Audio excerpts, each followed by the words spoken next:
que va a hablar de algo que yo apasionadamente quiero. Claro. O sea, que lo odio, las tormentas.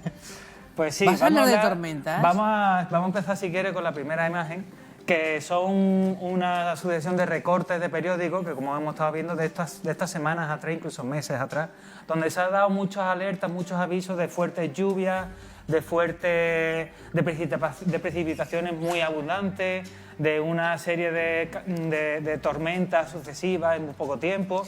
Ay, Dios mío. Y claro, tengo que respirar, tengo que tragar saliva, porque me parece que al final esto tronará sin ruido, pero me hablará de las amigas de las tormentas. Vale. ¿Qué? Si me vas a hablar. Pues claro, esto viene sucesivo porque realmente es algo natural, entre comillas. Eso suele ocurrir, porque si algo se ha caracterizado, digamos, el planeta, o dentro de lo que cabe, hace 11.000 años, el planeta, es que se mantiene un periodo de estabilidad constante, ¿vale? Eso es lo que conocemos, como vemos en la siguiente imagen, como Holoceno, que ya lo expliqué. Es verdad. Digamos ¿cierto? que los periodos de la Tierra se dividen en todos estos, ¿vale? Y nosotros estamos viviendo en el último, en el Holoceno. El Holoceno se caracteriza precisamente porque... No quiero pensar lo que venga después. No, bueno, antes era mucho más convulso, evidentemente. El clima era muy cambiante, todavía no se había asentado gran parte de los... Y luego faltaban por venir muchas catástrofes naturales, como era el meteorito de los dinosaurios y demás, que pues eso terminó asentando, digamos, un poco lo que viene siendo el planeta. Y todo, digamos que el Holoceno es el producto de todo eso de todo lo que ha pasado, ¿no? de todos esos millones de años que se han dado evolucionando hasta conseguir una estabilidad, pero prácticamente que es la que conocemos hoy en día. Bueno, la verdad es que ha ido cambiando y mucho, ¿eh? Mucho. Mucho, Nosotros ¿eh? nos vemos justo al final, aunque hace una distinción que se llama antropoceno, que es una diferenciación que se ha hecho en los últimos años debido a lo que vamos a explicar más adelante, que no voy a entrar mucho en detalle. Holoceno es donde estamos. El Holoceno donde estamos y hemos dicho que se caracterizaba por tener un clima muy estable. De hecho, la variación, como estás viendo en la gráfica, la variación del clima, de la temperatura, no superaba los 5 grados. Es decir, en torno a 11.000 años, la temperatura del planeta solo ha permanecido en un rango de 5 grados. Eso no es ¿vale? mucho, visto eso no así. es mucho, eso es una cosa bastante estable. De hecho, gracias a ello, todas las especies que conocemos, todas las plantas que conocemos, todos los ecosistemas que conocemos en el planeta, se han podido estabilizar y se han podido organizar y planificar, digamos, sus ciclos de vida acorde a esta estructura climática, ¿vale? Es decir, 5 grados no es nada, teniendo en cuenta que nos están avisando de que nos vamos a pasar de 1,5 antes de que no sé qué, bueno. Y 5, pero lo que hay que pensar es en la escala. 5 grados no es nada en 11.000 años. Claro. 1,5 grados pero es fíjate, mucho en 200 años. Que es lo que se está hablando ahora, Exacto. ¿no? O sea, que si pasamos... Claro, que eso es lo problemático, esa es lo que viene siendo el problema más grande, porque nosotros no estamos siendo conscientes de qué modificaciones puede suponer el simple hecho de que aumente 1 grado más, 1,5 grados más. Esto no lo dicen, lo vimos en las noticias y decimos, total, 1 grado más, 1 grado más. Ya están otra vez con el cambio climático. El cambio climático es la excusa de todo, es el problema de todo. Bueno, pues ¿qué le vamos a hacer si todo nuestro estilo de vida, toda nuestra forma de entender la vida, toda la existencia nuestra se basa en que el clima pues dé la cara por nosotros y nosotros dé la cara por el clima? Claro, porque imagínate que sube, yo qué sé, en los próximos 50 años sube 7 grados la temperatura. ¿Qué queda de nosotros? Nada, no vamos a vivir. No solo eso, sino... De nosotros, de las plantas, de la Tierra. Hay muchas especies que hibernan debido a las temperaturas. Si las temperaturas van cambiando y se van exagerando aún más, esas especies tienen a desaparecer. Tienen que volver a adaptarse a un medio, tienen que volver a realizar un proceso de mucho tiempo, como miles de años, para volver a adaptarse a una circunstancia en la que... Pero en un plazo corto no es imposible. Claro, tienden a desaparecer, es muy difícil. ¿no? Ya veremos más adelante qué es lo que va a suponer. Venga, no te interrumpo, sigue tú. No te preocupes. En la siguiente imagen vamos a ver, pues claramente, cuál fue o desde qué punto de vista o desde qué punto de partida en la historia se inició, digamos, gran alteración del clima, porque sí es cierto, y es la cantina en la que dice mucha gente acerca sobre el cambio climático, que si ya ha pasado otras veces, si es normal que ocurra. Sí, es normal que ocurra, lo que no es normal es que se acelere de esta forma. Como hemos dicho antes, durante 11.000 años solo había una variación de 5 grados. Estamos viendo, fíjate tú, la variación que se produce desde... 5.000 años, ¿eh? No, 11.000 años. Perdón, 11.000 años 5 grados, que me he liado. Claro. 11.000 años 5 grados, pero en 200... En menos de 200 años ha aumentado cerca de casi más de 1 grado. Es que eso es una pasada. Eso es una pasada. Y ya lo venían diciendo, ya lo venían advirtiendo, pues en primer lugar, Newton Foot, que es una científica investigadora de Estados Unidos, que sobre todo creo que era meteoróloga o climatóloga, no me acuerdo, creo que era meteoróloga, y Svante Arrhenius, que 40 años más tarde, que era sueco, se dedicaban a realizar estudios sobre qué efecto podría tener la revolución industrial que se produjo en 1850, bueno, ahí lo tenemos. que realmente es el cambio, es el punto de inflexión de la humanidad cuando evolucionaba exponencialmente, pero cuando se produjo la revolución industrial ya se produjo una subida prácticamente casi vertical de la población. Estamos sufriendo también los cambios de la revolución industrial. Claro. Toda la mentalidad con la que se realizó la revolución industrial, que fue impulsada entre otras mentes, como por ejemplo puede ser la de Adam Smith, que fue un economo y un filósofo de la Ilustración escocesa, hablaba de que la acaparación de recursos y la abundancia de esos recursos es lo que daba riqueza a una nación. Entonces, claro, con esa mentalidad, ¿cómo enfocas tú una revolución industrial que te viene por delante? Pues vas a acaparar todos los recursos y no vas a tener ningún tipo de consideración con lo que hay en el Como medio no se ha ambiente. tenido ni siquiera después de haber sido demostrado que esto era así, hemos seguido abusando del planeta, ¿no? Hemos seguido abusando y si se ha agotado unos recursos, hemos ido buscando otros recursos. Entonces, realmente no entendemos el ecosistema como un equilibrio que necesita una estabilidad, sino lo entendemos como un almacén de recursos. Es que además es el elemento base, quiero decir. Si eso no se trata bien, al final nos quedaremos en esa herramienta. Si nos quedamos, nos vamos a hacer gárgaras, Claro, ¿no? todas las civilizaciones se han asentado en ríos y en zonas donde haya ciertos tipos de recursos, precisamente porque es el único medio que se lo puede otorgar. Bueno, pues seguimos. También evidentemente, no solo se traduce la temperatura global, sino también el nivel del mar aumenta. Claro. Claro, parece que la diferencia y la escala en este caso es menor porque no se ha podido realmente tener datos, o sí se ha podido, pero los más fiables son los más recientes, pero aún así la tendencia que marca los datos más recientes sigue siendo ascendente. O sea, no es ni mucho menos una trayectoria ascendente-descendente, no es completamente ascendente. ¿Vale? Claro, es que... de hecho, en cuestiones pues prácticamente de 20 años ha subido casi 1 centímetro o 2 centímetros el nivel del mar. Pero eso también es mucho, ¿no? Eso es mucho. Porque para que suba O sea, 2 centímetros... Sube a el nivel del milímetros, mar, ¿no? si sube ya a cuelga, milímetros claro. y muchos años por encima. Y no solo eso, sino esa diferencia de centímetros es como el efecto mariposa. Esa diferencia de centímetros a lo mejor puede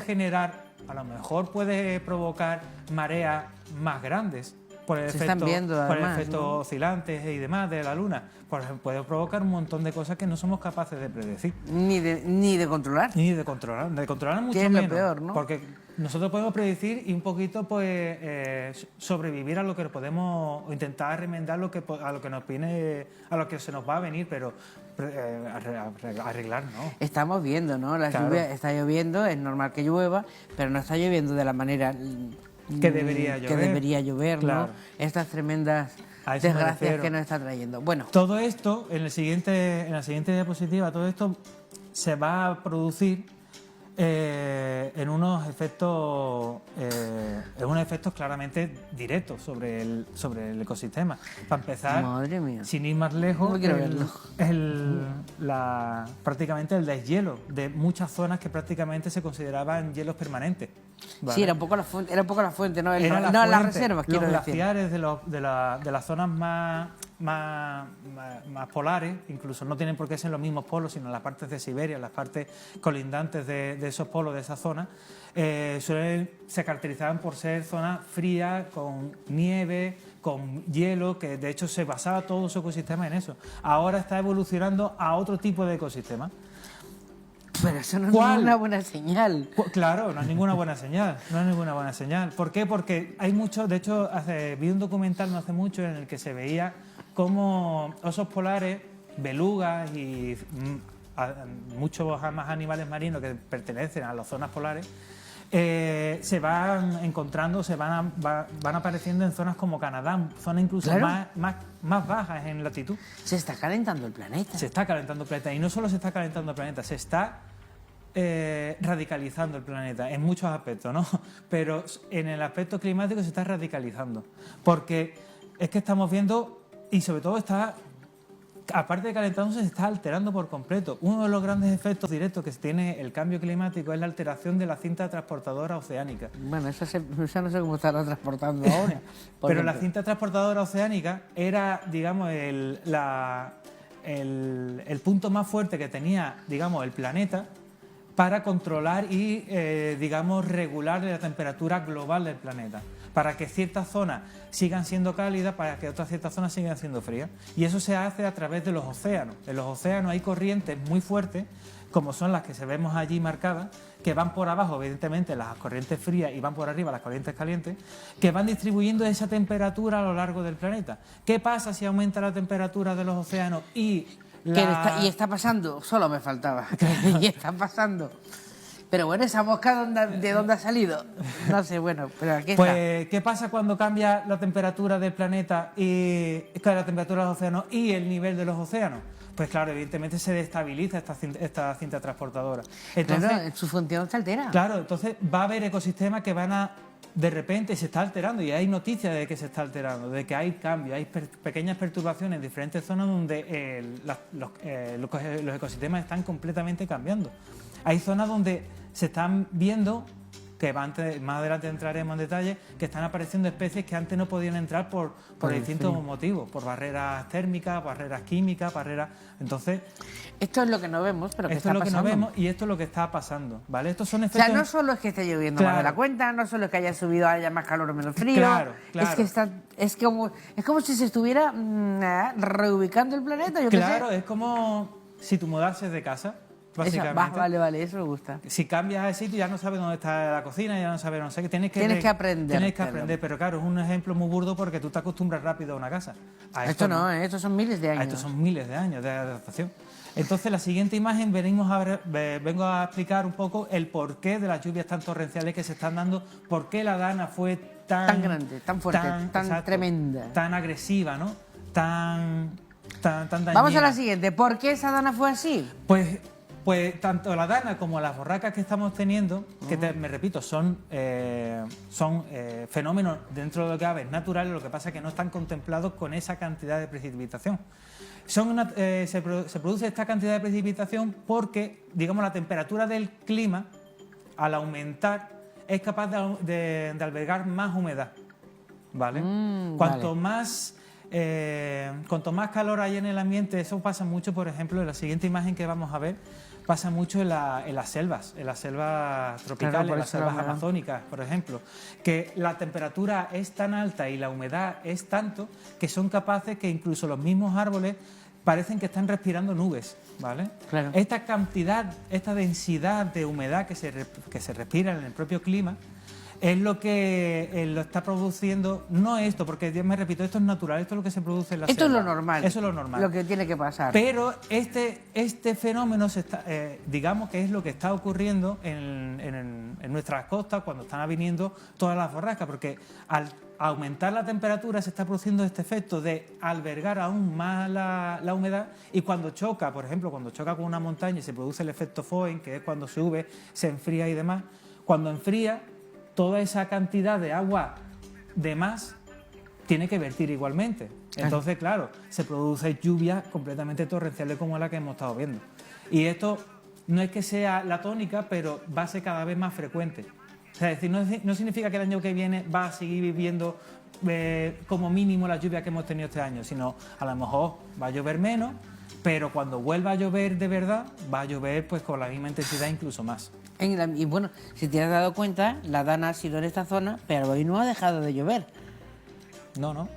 Ha continuado. Ha estado, bueno, no sé si todavía tiene alguna nube, pero quiero decirte, lleva ya 2 meses o 3 quizás meses. con precipitaciones más suaves, pero está ahí, está ahí. O sea, la posibilidad de que vuelva a ocurrir de manera tan agresiva está. Puede pasar, puede volver a pasar. Y de hecho, se avisó de que esto iba a ocurrir. O sea, se avisó por el artículo que escribía, que puse antes, era de un artículo que se publicó en Cuba en el 2019. O sea que esto no es de ayer. Claro, no es de ayer. Esto se lleva avisando desde hace bastante tiempo. Esto se lleva observando desde hace mucho tiempo. Ya lo avisaron en el 1850 Newton Food y Arrhenius. Que nos pilla lejos, pero ahí que está. nos pilla lejos, pero ya lo iban avisando. O sea, que realmente no es una... Álvaro, ¿me estás diciendo que todo estas...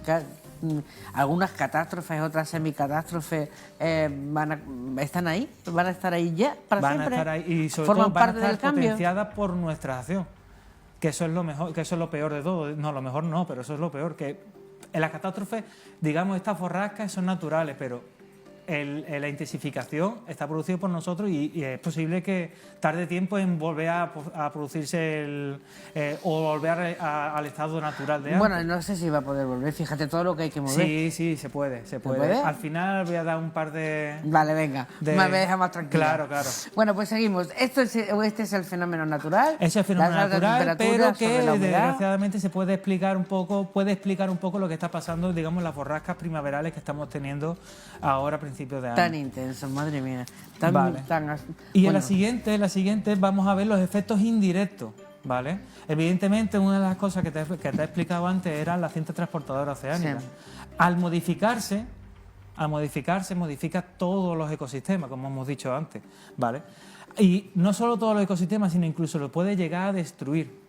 Por ejemplo, la Gran Barrera de Coral, ¿vale? Se llama, los corales no son más que animales que tienen la capacidad de generar un tipo de estructura inorgánica, en este caso de una estructura basada en carbonato cálcico. La mosca te está rodeando, Álvaro. Sí, yo no sé, mira que me no sé, yo no sé, te da un chaito, ¿no? Pero bueno, parece que no. Parece que no le gusta a ella eso. Vamos, o le gusta lo que me he echado, claro. Ah, claro, eso. ¿Qué pasa con la barrera de coral? Que la barrera de coral, el coral hemos dicho que eran animales que generaban estructuras inorgánicas de naturaleza de carbonato cálcico y también producen lo que se llama arrecife, que el arrecife es, digamos, la aglomeración, la colonia de estos animales, ¿vale? ¿Qué ocurre?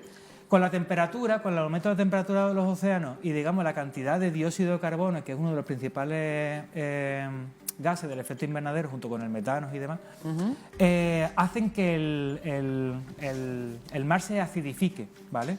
¿No ha pasado muchas veces que tú has abierto una botella de Coca-Cola y salen muchas burbujitas? Sí. Pues ese ácido carbónico, que cuando libera presión, libera ese CO2.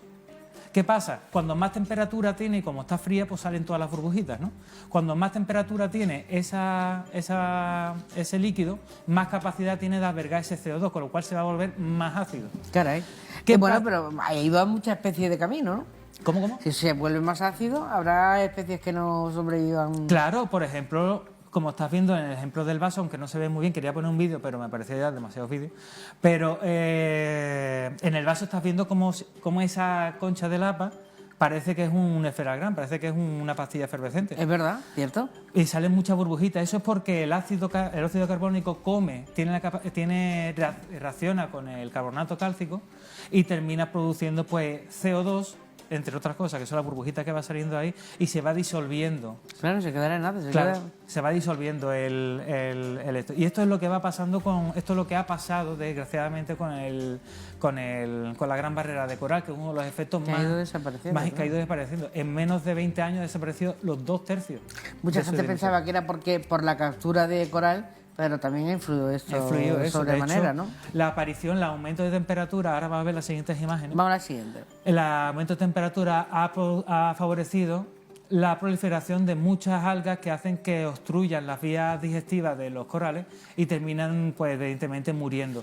Todos estos factores ha hecho que imágenes como las de arriba, que eran No, hace sí, señor. prácticamente 20 o 15 años, pues se vean como hoy en día ahí abajo, que Tristes y moribundas. triste, como si fuese prácticamente un páramo No, desértico. la verdad es que le prestamos poca atención al planeta, creo yo, en líneas generales. Evidentemente no vosotros los investigadores ni los estudiosos, pero que esto que decimos, uy, este año cómo viene, este año no, este desgaste, ¿cuánto se tarda en ¿En formarse? ¿En formarse? claro. Pues formarse. Son organismos, son colonias de organismos muy chiquititos que van fabricando. ¿Y en los cuánto restos. tiempo te lo cargas? En muy poco tiempo. Para empezar, de un aletazo te puede estar cargando la creación de 5 o 10 años, de un solo aletazo. O sea, que ante eso no se puede añadir nada, No se ni puede ninguna añadir queja, nada. somos nosotros. Somos de una nosotros. manera o de otra. somos Enteramente la culpa y la solución está en nosotros. nos queda menos para la solución. Nos A queda ver, menos, nos a queda ver, menos. Pero venga, vamos a la aún siguiente. así queda un poquito más. Queda un poquito más. Porque esto es lo que hablaba antes de qué consecuencias tan impredecibles podemos tener en función del cambio de la temperatura. El caso de las estaciones, como hemos estado hablando antes, que se entendían como se entendía nuestro planeta durante 11.000 años como una sucesión de años dividido en estaciones perfectamente divididas de 3 Y meses. además se notaban, ¿eh? Se notaban 3 Ahora meses. ya no, ahora ya. De hecho, la más estable de todas, la estación más estable y más tranquila y la más, digamos, con precipitaciones más o menos moderadas y temperatura y tal, es otoño. Digamos, luego pasamos a temperaturas mucho más frías, que son invierno. Luego vamos a un clima inestable, lleno de lluvia, sol, todo el tiempo cambiante, que es la primavera. Y luego pasamos a un clima, menos la parte del hemisferio norte, que es lo que nos toca a nosotros, el trópico. Y luego pasamos a un verano que es seco, por lo general suele ser seco, caluroso, y que siempre suele tener algunas que otras lluvias de verano, siempre ha habido algo, siempre hay un chaparrón. ¿Qué ha pasado con el paso del tiempo? Pues bueno, Ben Kirman y Akinsanola investigaron y descubrieron que realmente el efecto que está teniendo el cambio climático sobre el planeta es mayor a nuestra percepción. Está cambiando prácticamente, se está radicalizando el verano y se está radicalizando el invierno. Casi han desaparecido Casi las han desaparecido. estaciones Los periodos intermedias. de otoño y primavera están reduciéndose mucho en tamaño. De hecho, prácticamente yo creo que en cuestión de un mes por ahí ya vamos a empezar a tener, digamos, calorcito y lo vamos a estar agradeciendo y demás. Pero no es pero nos estamos alegrando de una desgracia, básicamente. Totalmente. Porque, y en primavera igual, en primavera el frío empieza antes. Y incluso yo hace un par de años me he bañado en octubre, ¿sabes? nosotros en Semana Santa en Ceuta era típico, bueno, se me ha caído el pinga, era típico ir a la playa, vamos. A la Semana Santa se iba en morena, ahora yo no sé lo que nos va a pasar. Ya va, a ver. Bueno, en la Semana Santa de marzo, no la de abril, que Sí, ahora la sí, de sí. abril puede que tenga más opciones, ¿no? Sí. Pues todos estos cambios, incluso en estaciones y demás, hace evidentemente que muchas especies modifiquen su comportamiento e incluso modifiquen sus zonas de migración, por ejemplo. Los flamencos, sin ir más lejos, ahí están cambiando, están variando sus rutas migratorias debido a que hay muchas especies migratorias que están buscando siempre pues, el calor para ciertas épocas del año y el frío para otras épocas. De hecho, han descendido mucho la migración en el estrecho. O sea, No, claro. se ha movido, quiero decir. Y pensando egoístamente, siendo, o sea, como humanos, como personas que a lo mejor tienen un negocio de ecoturismo, de avistamiento de aves y demás, pensando egoístamente, exclusivamente en ese campo, es una pérdida de dinero. Totalmente. Es una pérdida de dinero. Incluso, ya te digo, hablando exclusivamente de lo económico, hablando ya de los ecosistemas, pues Doñana, que se nutría básicamente de especies migratorias, que era la zona por excelencia clave de parada obligatoria para muchas especies. Ahora resulta que en los años 60 había nubes de pájaros allí, había bancos de pájaros, bandadas de pájaros, que conozco anilladores y ornitólogos de allí que decían que prácticamente parecía que estaba siempre nublado de la cantidad de pájaros que había y ahora prácticamente no hay nada. no hay nada. ¿Vamos a la siguiente? Vamos a la siguiente. Venga, vamos a la siguiente a ver qué Y nos ahora, por último, cuenta. uno de los últimos Bah, efectos... qué feo. Uno de los últimos efectos que produce también el cambio climático, que es la introducción de especies invasoras. Al cambiar los ecosistemas, digamos que lo normal con la temperatura y con el frío, ¿vale? O sea, con las altas temperaturas y con las bajas temperaturas, se produce, pues evidentemente, un aumento de ecosistemas que a lo mejor no deberían haberse aumentado o no deberían desplazar a otros ecosistemas. Y lo han hecho. Y lo han hecho. Por ejemplo, sin ir más lejos, la Rubulosteri. La Rubulosteri... Esa le estamos echando la culpa a una invasión que a lo mejor en la que ha contribuido la subida, o sea, todo esto, ¿no? Sí, Porque... son muchos factores, Evidentemente el cangrejo del río americano y la cotorra de Kramer, que es la que vemos en pantalla, son introducidos prácticamente por el humano. Claro. Incluso me atrevería a decir el coipo, el que le dicen el hurón, sí, que le dicen el hurón, un falso hurón, de hecho, porque no es realmente el hurón. Pero el coipo también está introducido de manera artificial por los humanos, básicamente. Entonces, digamos, esta expansión de temperatura y de ecosistema y clima cambiante ha hecho que muchas especies pues, entren en otra zona donde antes no estaba pensado. Es que esto no es normal. Esto no es normal. La Tierra tiene, no sé, sus divisiones. Si lleva 11.000 años con una estructura, con una forma de dividirse todos los años, una forma de organizarse y tal, que en 150 años, 200 años se cambie prácticamente muchas cosas, supone cambios que realmente nosotros no somos capaces de predecir. No, y además ya no vamos a poder volver atrás, porque bueno, lo hecho está, aunque corrijamos, ¿no? Aunque corrijamos... Sí, aunque corrijamos, se pueden corregir muchas cosas y se pueden revertir muchos procesos que se están viendo. Aún no hay nada irreversible. De hecho, hay estudios, debería haberlo puesto, se me había olvidado, pero hay estudios que están mostrando de nuevo cómo el arrecife, cómo la gran barrera de arrecife está retomando, digamos, está recuperando del terreno perdido. Están reavivando muchas partes de la barrera de coral, está reavivando, está volviendo a coger esos colores que tenía antes, está volviendo a ser refugio de muchos peces. También hay muchos estudios que están, sobre todo en la parte de ingeniería ecológica, se está investigando, por ejemplo, el tema de la pila de hidrógeno, ¿vale? La pila de hidrógeno es una pila que realmente no tiene ningún tipo de residuo, hay que investigarlo más, evidentemente, para desarrollarlo y Tenemos que hacerlo haberlo hecho antes, ¿eh? más rentable. Luego hay mucho el hidrógeno verde, que es la forma de retener energía a base de la creación de hidrógeno como energía renovable. Luego, eso... ¿Vamos a la siguiente entonces? Sí, ¿o qué? Venga. pero esa es el colofón, esa es, digamos, la conclusión que quería dar. Venga, vale. La siguiente imagen pues, es una imagen prácticamente de un ecosistema muy deteriorado y que prácticamente está en medio de la Amazonas. O sea, que en una zona tan emblemática... Ha sido siempre... Tan emblemática, que es uno de los puntos más álgidos de biodiversidad del planeta, se encuentre una plantación de palmera. Pero además, Una plantación monocultivo, que es lo peor que le puede pasar pero a que algo. además no era de allí, ¿no? Allí se encontraba buena tierra, buena historia, buena temperatura, donde crecer con rapidez, exportar con rapidez, Claro. Pero no es No es ni su sitio, no está desubicado completamente. Vale, pero eso que, bueno, y afortunadamente ya los países han dejado algunas marcas han dejado de consumir o por lo menos de trabajarla tanto. Es verdad que los coches eléctricos, los coches híbridos ayudan mucho a que ese gasto y ese vertido, ¿no?, de gases de efecto invernadero a la atmósfera pues se vayan reduciendo.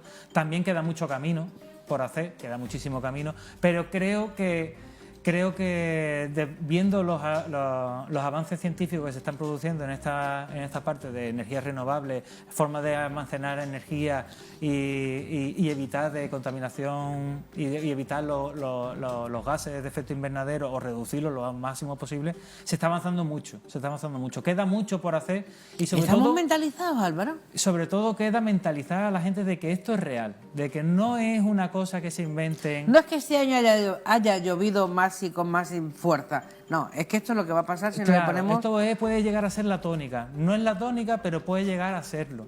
Y esto es lo que hay que alertar un poco y lo que hay que avisar a la gente, de concienciar de que no se trata de un programa político, ni se trata de un folleto para lavar la mente, ni una excusa para decir, no, es que es el cambio, toda la culpa tiene cambio climático. Bueno, pero es que realmente tú vives en un clima que va a cambiar. Y si tú no eres consciente, era porque a lo mejor durante mucho tiempo no ha cambiado y ahora se está viendo las causas.